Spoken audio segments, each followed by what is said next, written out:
I don't like third-hand information. Oh, So okay. I was just Okay, coming out that's- to get first-hand information. I teach here, so I'm just curious. I'm an advocate for students. My name is Teresa Rayford. I'm with Dumfries. How are you? Amina, Well, I've had lots of family that go to school in this district, and including these children right here. These are some middle schoolers, high schoolers, kids from elementary. Their parents have come out to support them. The issue is that they've been telling the district and they've been telling their school teachers, administrators, principals about the racism and sometimes even sexism that's happening against them in class, in the halls, all types of stuff. And no one's been listening, so we're going to help them file these complaints. To protest. They wanted to do a walkout, and I think they're going to do it if there's nothing that happens. But we're making sure that parents and students also know about the complaint filing process, because the district keeps saying that there's no issue. And even last week, when parents supported their families and testifying at the school board, a lot of people were turned away. They had already pulled the sheet back. Even parents read the ordinance saying that they could still allow people to sign up. People weren't allowed to sign up. And so they're going to go ahead and strike and just basically share the information about the complaint filing process, share information about their petition that they have to remove for one person, Bryce Anderson. And I think there are past 600 signatures on that. And the plan is just to make sure people know, one, there's a petition, two, that there's a complaint filing process, three, that the demand is that Bryce resign from the district by Friday. If he doesn't, they're going to start Monday doing a mass organizing demonstration to help families and parents that they've already been connecting with, especially through the complaint filing process, to start pulling their children out. And we know that they have to be approved when they do these district applications. But the same fact is that they've already connected with thousands of parents. And so once they filed the application to pull their children out, the school district will recognize that there's a problem, because we want them to let them know exactly why they're pulling their child out. So if it has to do with racism, if it has to do with humiliation or bullying or sexual violence, all of the things that we've been hearing from students today, then they need to have that on the record. So I'm just going to assist them to make sure. And then there's students that are being retaliated against. Since we have the National Lawyers Guild out here, we are giving them the legal support line, so that any infractions that happen between them coming out and doing free speech and then being retaliated against with in-school suspension, or being told that they can't join, or being chased like we saw a student happen, that they actually have legal support to help them out with that. And I made a call this morning to ACLU, so they're already in line with this. I think that maybe this school needs to recognize that this is an issue with the district, and that instead of defending themselves against racism, which we already know is happening, they need to support the children in asking them, how is this happening? What can we do to help you? And start those things instead of seeming so defensive, because the world is watching. Like, I talked to Slate this morning, and that's a very big media outlet, and then KGW and some other people were here. But getting the parents to document those signatures online, that's a pretty clear indicator that the children are on the right page today. So let's get on the same page with the kids. Interesting. It's shallow. And that's a woodman's ball. I want to read this, but I want to see, and I don't want to be rude because I want to listen to it. Oh, this is just a process, right? This is not this. No, this is what we have to know. On some of the immediate things that the students and the parents feel happened just this past week, and then today they've been tallying up all the things that have happened. I think they might have 2 pages of complaints. Oh, wow.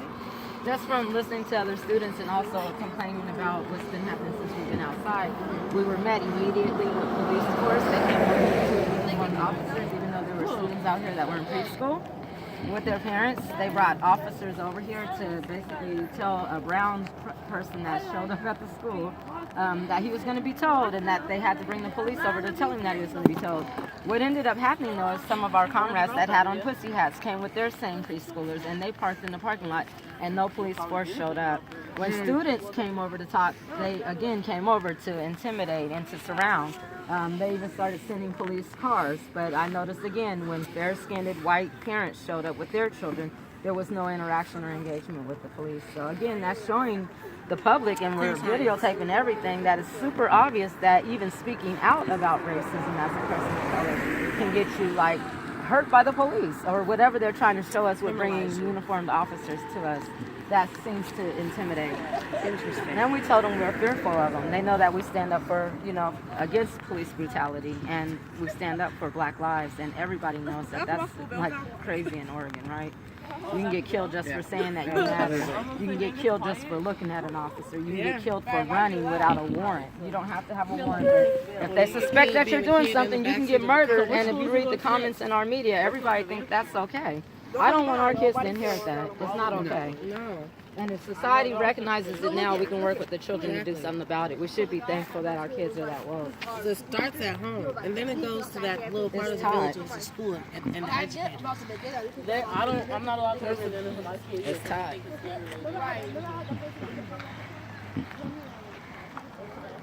I wish I would have They shut down all the parents that wanted to be by pulling that document.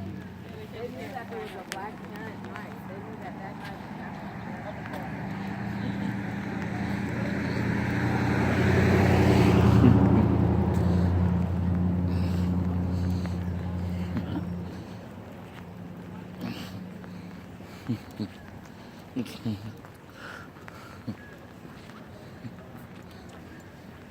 So security's, oh, there's a little security thing. Oh, they got,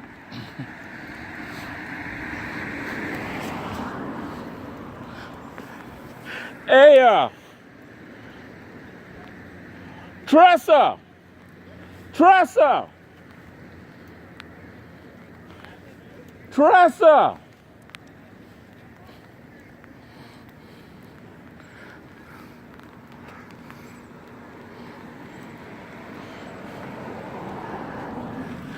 I think they're going to arrest that girl.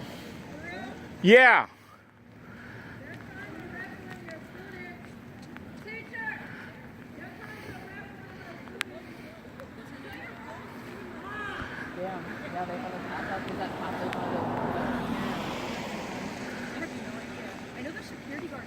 You know that what?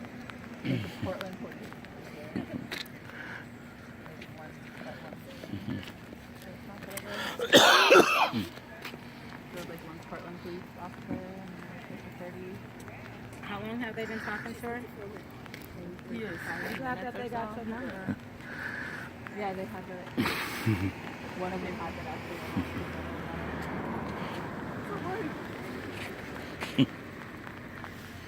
I'll call my friends to police with you. Take pictures of them and put hashtag blocking them out of school. No class, DDSD. Blocking them out. No class, DDSD. We're clearing them classrooms. You can't retaliate against the students for wanting to find out what's happening at their school. That just shows that you're trying to have power and control over their voices and their bodies. That's crazy.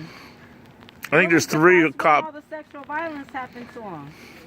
When people were sent up there, doing that little freaky shit in school, like, where were the cops there?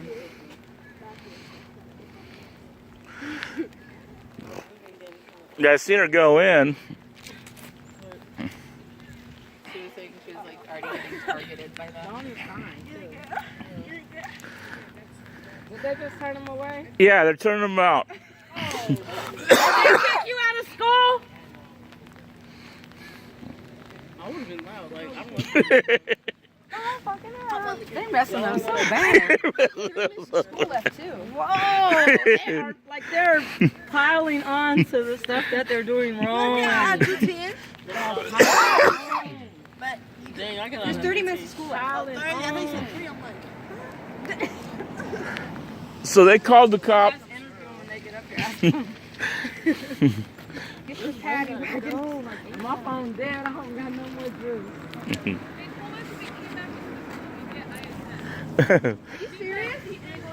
Or they'd escort us out with They said what? Are you serious? Because we talked to you guys, we came to the protest, we aren't allowed back in, or because we came to campus.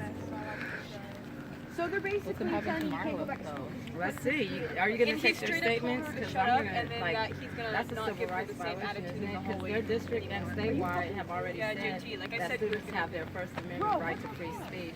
So you can't expel them. Or And they're gonna take away our early release because we didn't have. I said we were waiting for a student. They're like, nope, get off the campus. Like you can't be in here. And then they told us we couldn't wait for a Talk to student. lawyers. You want to do it?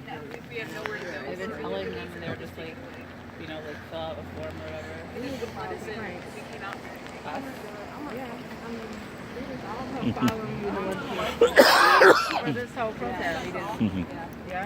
They got basically got in trouble for wearing Because we File walked the complaint filing forms. like Yeah. barely off campus, we can't come back on. But those are just How for the long? district. We need to Okay, file they just- complaints it's with the because Civil of Rights this. Division. Yeah. And we can have Kempster, they'll help with that, but I think if you get there. You guys, since that happened to you, get her information and make sure that you send me an email to don'tshootportland@gmail.com, please, so that we can get you guys legal representation if you guys stuff like that.